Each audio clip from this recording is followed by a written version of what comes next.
Okay, for our smoked ribs, now just remember, we're doing it in the smoker, but the smoker is just an outdoor version of having your oven. And instead of a gas oven, do they make or is it electric? I don't know. Besides either an electric or a gas oven, the smoker, ours, is a pellet smoker. So it just runs on tiny little pellets, but it's literally just an outdoor oven. Now, we are gonna take these pack of ribs, but as you can see, there's a whole bunch of liquid here, so we have to get all of that out. But I'm gonna show you guys this.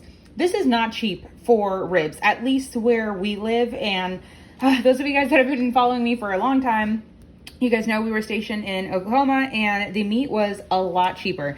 But just know that there are a lot of ribs here, as you guys can tell by the bones and the backs. If you were to go to a restaurant, you would pay like $15 to $20 for 4 ribs. And here you're paying $17 and you're getting a full rack. So now we are going to take just our knife and open this up.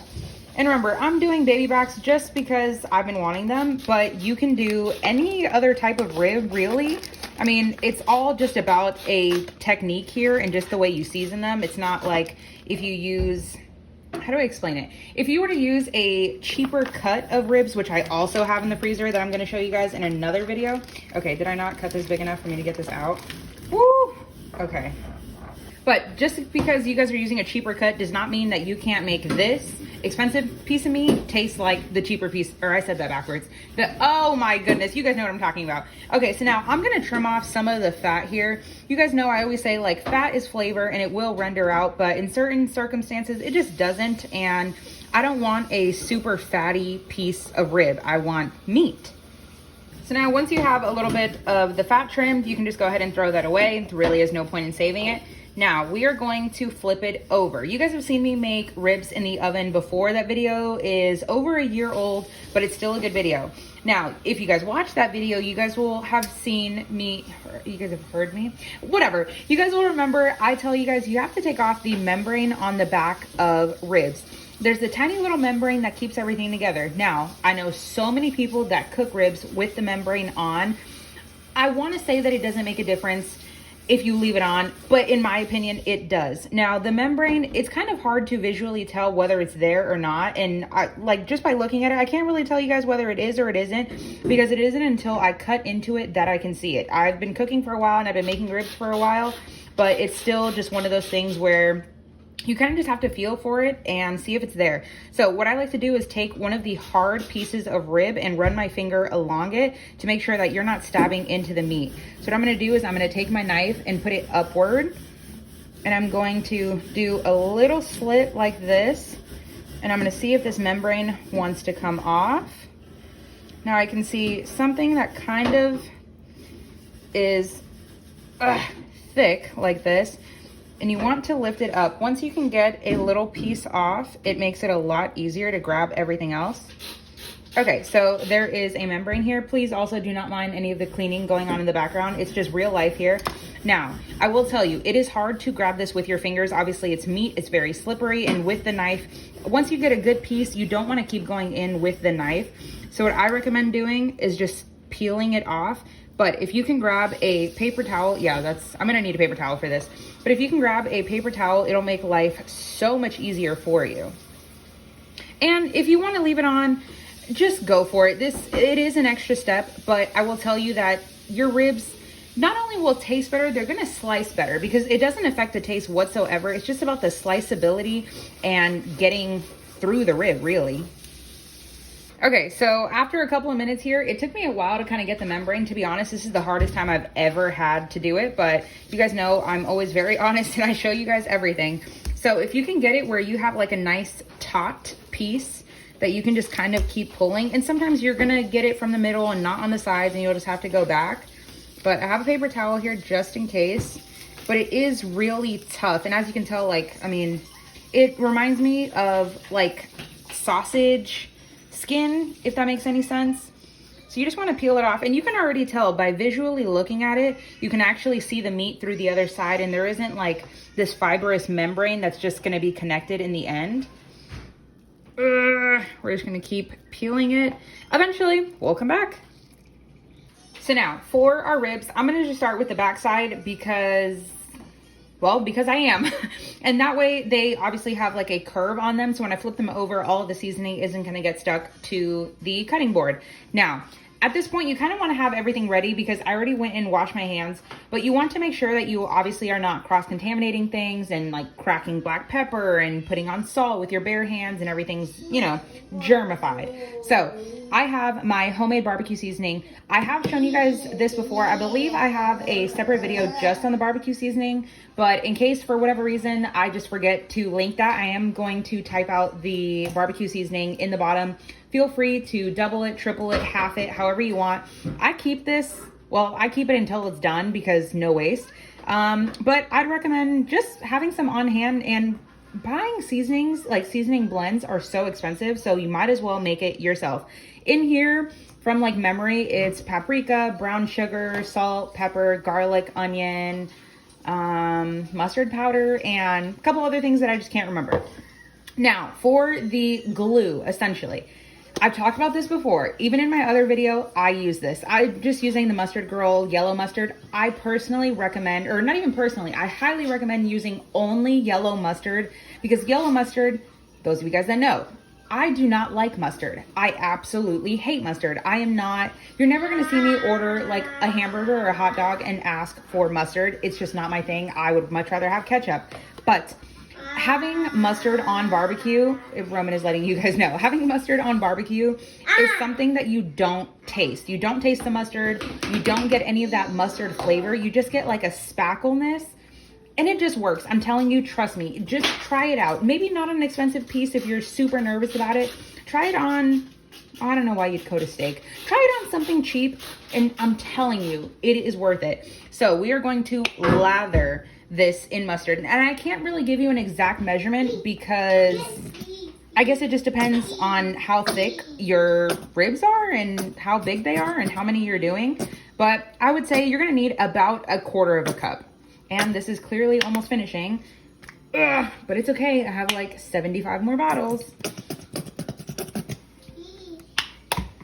So at this point, you can either do it with your hands, or you can take a handy dandy little, what is this? Like a pastry brush, and just rub it on, just for the sake of not having to wash my hands so I can put on the seasoning. I'm gonna do it, and you want it all underneath, all on top. You want it everywhere in all the crevices, and I'm telling you, it does not taste like mustard. Now, I'm not gonna recommend using like a whole grain mustard, a Dijon. No, you want like a 50-cent bottle of like great value mustard. That's what you want. Okay. Get it all over the bones and everything. Remember, this is your glue. There is no having to add oil.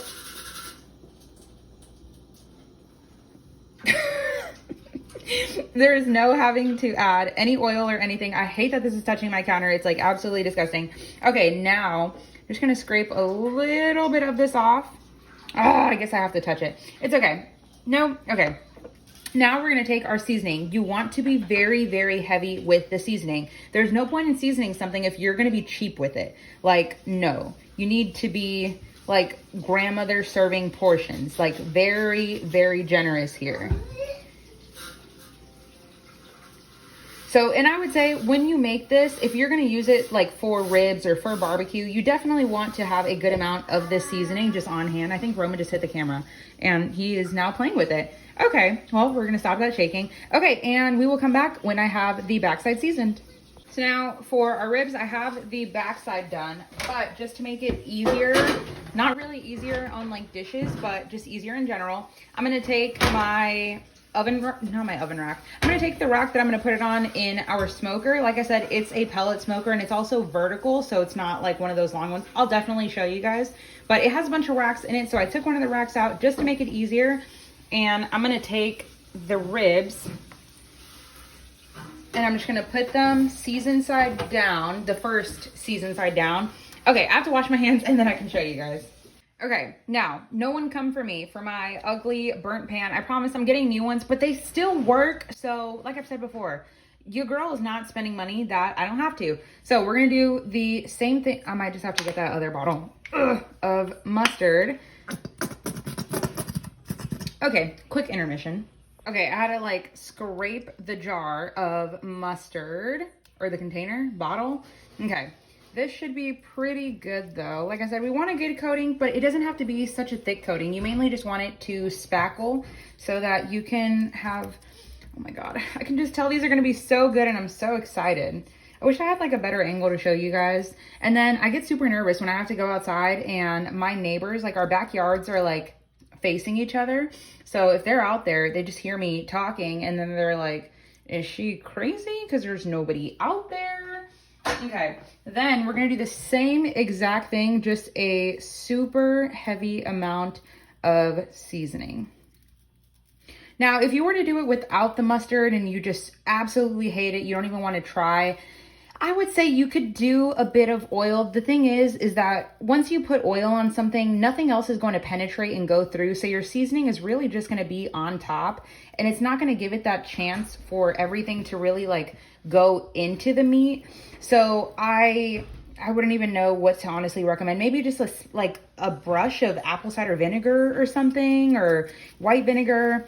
Yeah, I'm not really sure, but just, I mean, it's even something like with skincare. Once you put on an oil on your skin, nothing else is going to go through. So yeah, I try to give you guys my best options, but sometimes there's just not another option except to do what Amber says. You know what's so funny is Brad and I, we were talking, I was watching for those of you guys who don't know, Brad's my husband. We were watching The Real Housewives. By we, I mean, I was watching and he just happened to walk through and I was like, yay, we're watching it together. But we're always thinking of like a catchphrase, you know, like if you guys watch The House, I don't know why I'm saying this, like you guys are actually here for that. But yeah, they always have like a little catchphrase, and my thing was going to be like I'm not up for that show, but like in my head, I feel like I want to say, I'm not always right, but I'm never wrong. You know? Okay. Anyway, now that we have this nice and seasoned, I thought the smoker was preheated, but we're going to wait for Brad to preheat that. Now, it is 12 o'clock as like in the afternoon, evening. 12 o'clock in the afternoon. Yeah. As I'm filming this. So these are going to go until dinner time. We're going to let them go for about 6 hours. Yeah. Now that is a really long time. Obviously, if you guys watch my other video, it's under 2 hours. It's about an hour and a half long. So not nearly as long, but I want these to be so smoky. I want them to have a great ring on like all around them. I want it to be just flavor packed. So I'm gonna let these go for a while. Obviously that is a long time to leave your oven on if you are cooking them indoor. And now with the oven indoor, if you wanna do it just like this, same exact temperature, same amount of time. I just want extra flavor. And I also, some people like their ribs to just not fall apart. They like them to still be a little bit meaty. I just like a good rib, and I like a rib that's tender. It doesn't mean that they're always having to fall apart, but I do want them to fall apart. Mine, you can literally just wiggle them out. The bones come right out. And please also do not boil your ribs. I know it is very old school. People would boil their ribs to try to make them tender, but all of that like good flavor is now in the water. So unless you are drinking the rib water, your ribs are going to taste like crap. Or actually, I can say shit now. So your ribs are going to taste like shit if you boil them. Do not boil. Okay, Amber's done. Now we'll move on to the smoker.